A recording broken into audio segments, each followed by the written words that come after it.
Episode 2. Ya, mau gimana lagi? Gue kesal sama dia dis. Samar-samar Nia menangkap suara yang tidak asing di telinganya.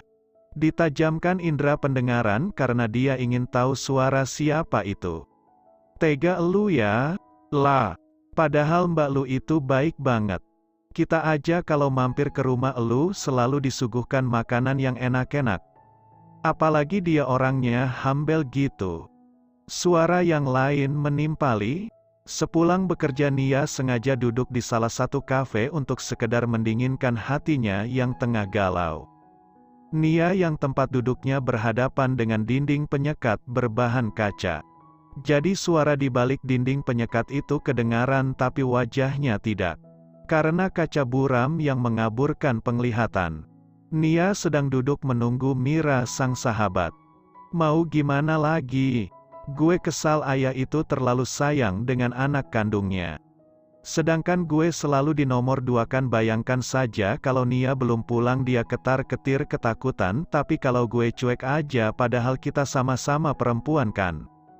Lanjutnya, bukankah ini suara Carla? Sedang bicara dengan siapa dia? Namanya juga anak bawaan. Iya disayang lah. Orang lu ketemu ayahnya udah gede gini. Apalagi Mbak Nia cukup cantik jadi ketakutan tersendiri buat ayahnya. Cuma cara lu apa nggak keterlaluan sampai jebak Fahmi dan berakhir hamil begitu? Cecarnya. Siapa yang dibicarakan mereka? Apakah itu aku? Batin Nia. Perasaannya mendadak jadi tidak enak. Apa benar kecurigaannya kehamilan Carla adalah hal yang disengaja bukan karena kecelakaan tapi kesengajaan dari Carla? Terus gimana dengan Mbak Nia yang lu langkai, apa dia terima? Itu urusan dia. Mau jadi perawan tua kek, yang jelas aku sama Mas Fahmi akan menikah dan kami akan hidup bahagia. Jawab Carla tertawa puas. Elu yakin menikah karena cinta bukan karena iri sama Mbak Nia? Elu sok tahu deh dis. Nggak asik ah. Gue nggak mau bahas ini lagi. Beberapa hari lagi pernikahan gue sama Mas Fahmi digelar dis. Elu sebagai sahabat gue harusnya dukung gue bukan malah bela tuh si Nia bego. Kesal Carla. Tiba-tiba kepala Nia rasanya mendidih mendengar adik tirinya berbicara.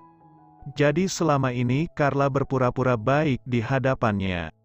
Dan ternyata semua ini rekayasa dia yang sengaja ingin merebut Fahmi hanya karena iri. Tidak disangka sang adik tiri adalah ular berkepala dua.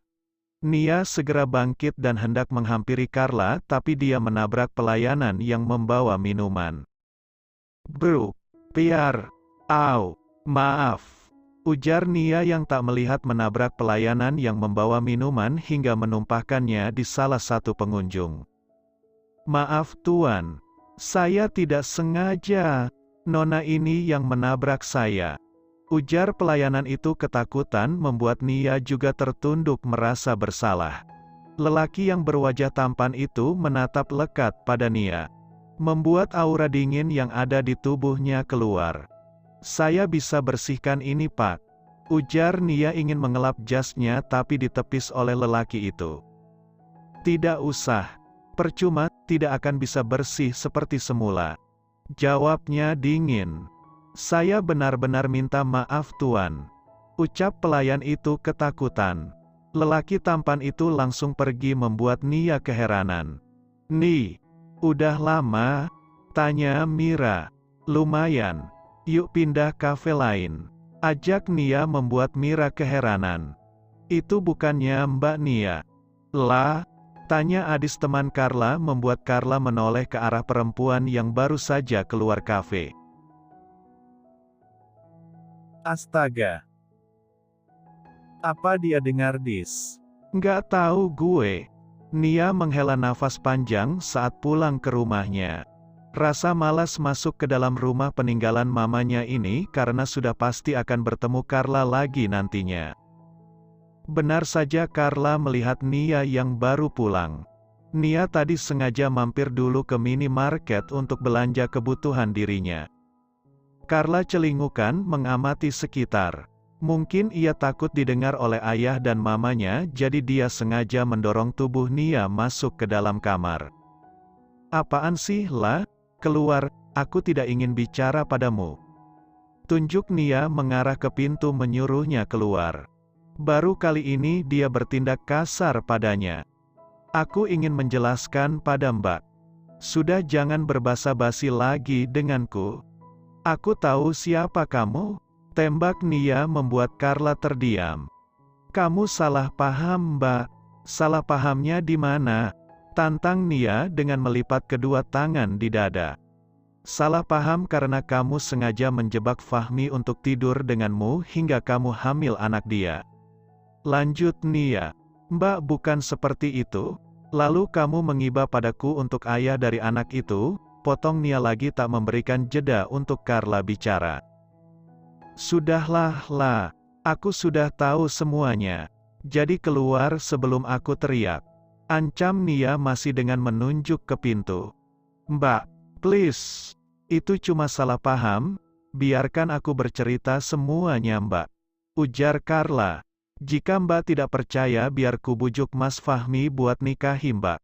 Aku rela menghidupi anak ini sendiri." Nia tersenyum getir mendengar penjelasan Carla. Memangnya dia pikir Nia apa? Tempat penampungan mantankah?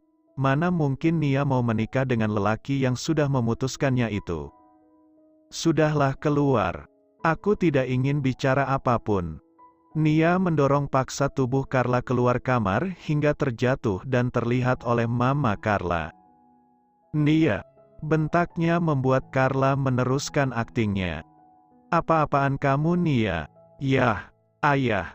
Ma, ini semua salahku, Ma. Aku yang memaksa masuk ke kamar Mbak Nia tadi." "Ada apa, Ma?" tanya Pak Bahtiar. Nia bertindak kasar pada Carla. "Padahal dia tahu Carla sedang hamil bukan?" ujar mama Carla mencoba membantu Carla berdiri. "Nia, kenapa kamu?" Pa, "Bukan salah Mbak Nia, Pak. Ini salah aku. Sudah, jangan berdebat, aku tidak apa-apa. Anak ini kuat, Pak," ujar Carla sambil menggosok perutnya pelan. "Nia, Papa kecewa sama kamu." "Bodoh amat," ujar Nia membanting pintu kamarnya kesal. "Ma, bawa Carla masuk ke dalam kamar," perintah Pak Bahtiar. "Papa harus bicara pada Nia, Pak. Mama tidak ingin hal ini terulang lagi."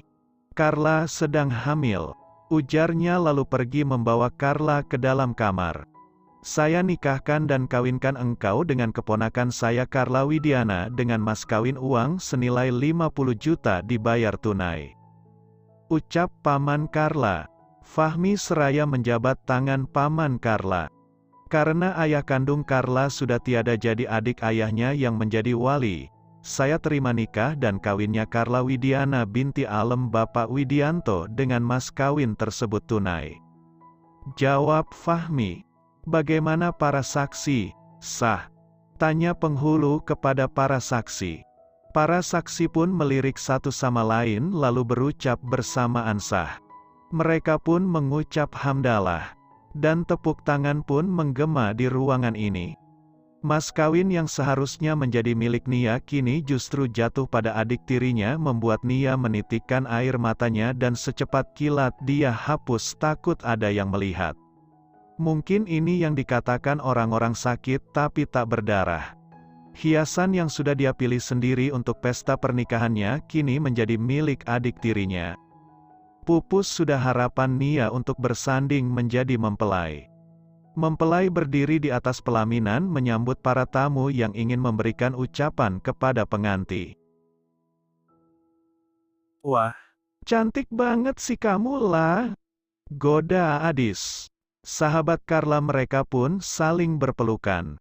"Makasih ya, Dis," ucap Carla dengan penuh rasa bahagia. Terlihat jelas wajah bahagia dari Carla, sedangkan Fahmi masih terlihat kaku. Saat sesekali bertatap muka dengan Nia, tapi Nia mencoba menetralkan detak jantungnya.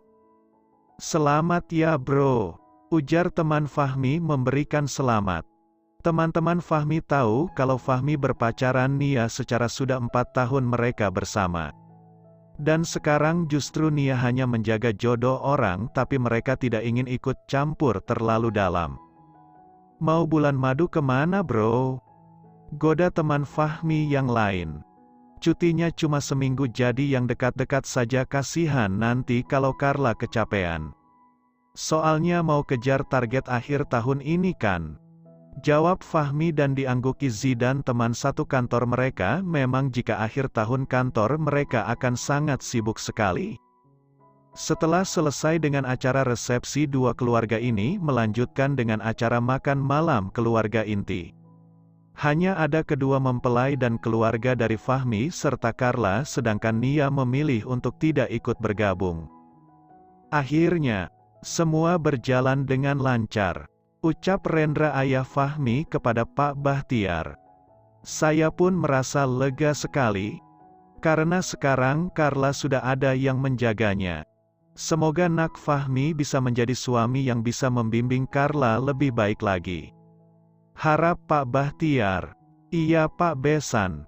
Carla ini sedikit manja jadi untuk sementara waktu ini biarkan mereka tinggal di sini dulu ya. Saya harus mengajarkan pada Carla. Bagaimana cara melayani suami dengan baik maklumlah anak sekarang terlalu sibuk dengan dunianya hingga lupa dengan tugasnya sebagai istri, sahut Mama Carla. Terserah ibu saja kami menurut. Nak Fahmi bagaimana apa keberatan? Tanya Mama Carla membuat Fahmi sedikit gugup memang awalnya dia meminta pada Carla untuk langsung pindah dengan alasan supaya mandiri, tapi kini justru sang mertua menjeratnya di rumah ini. Sudah pasti dia akan bertemu Nia tiap hari apa dia bisa? Mas, panggil Carla iya. Mama nanya Mas. Iya Bu. Ma tidak keberatan. Sahut Fahmi gugup. Baguslah kalau begitu Mama bisa tenang. Untuk sementara waktu ini Mama yang akan membantu Carla. Menyiapkan sarapan dan keperluan lainnya kamu tahu sendiri kan Carla hamil muda akan kesulitan nantinya. Jelas Mama Carla lagi. Terserah Mama saja. Jawab Fahmi meneruskan makan malam mereka dan sesekali Fahmi kiri kanan dia masih berharap bisa melihat Nia tapi nihil Nia sudah memilih pulang duluan.